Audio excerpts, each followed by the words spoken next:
Smile designing എന്ന് പറഞ്ഞ ടോപ്പിക്കാണ് നമ്മൾ സംസാരിച്ചുകൊണ്ടിരുന്നത്. ഞാൻ doctor Bini K Isaac from craft dental clinic. Smile designing ചെയ്യാനുള്ള ഒരു മെത്തേഡാണ് ഓർത്തോ കറക്ഷൻ. ഓർത്തോ കറക്ഷൻ രണ്ട് രീതിയിൽ നമുക്ക് ചെയ്യാൻ പറ്റും. ഒന്ന് ഫിക്സഡ് ആയിട്ട് മുത്തൊട്ടിച്ച് ചെയ്യാൻ പറ്റും, പിന്നെ ക്ലിയർ അലൈനർ വഴിയും ചെയ്യാൻ പറ്റും.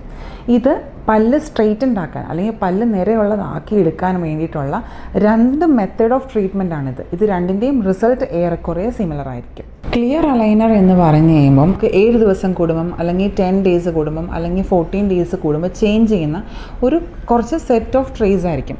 അതെങ്ങനെ ഇരിക്കും എന്ന് ചോദിച്ചു കഴിഞ്ഞാൽ, ഇത് ഇൻവിസിലൈൻ്റെ സെറ്റ് ഓഫ് ട്രേസ് ആണ്. അലോട്ടഡ് ആയിട്ട് വരും.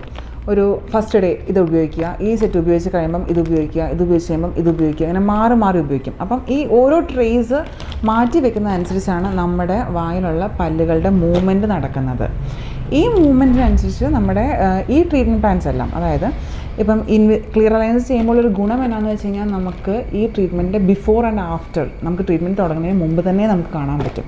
അതുപോലെ തന്നെ ഇതിന് എത്ര കോസ്റ്റ് ആകും, നമുക്ക് എത്ര സമയം എടുക്കും, ഇതെങ്ങനെയായിരിക്കും നമ്മുടെ കറക്ഷൻസ് നടക്കുന്നത്, എന്തൊക്കെ സാധനങ്ങളായിരിക്കും വേണ്ടത് എന്നുള്ളതെല്ലാം നമുക്ക് ഫ്രീ ആയിട്ട് അറിയാൻ പറ്റും.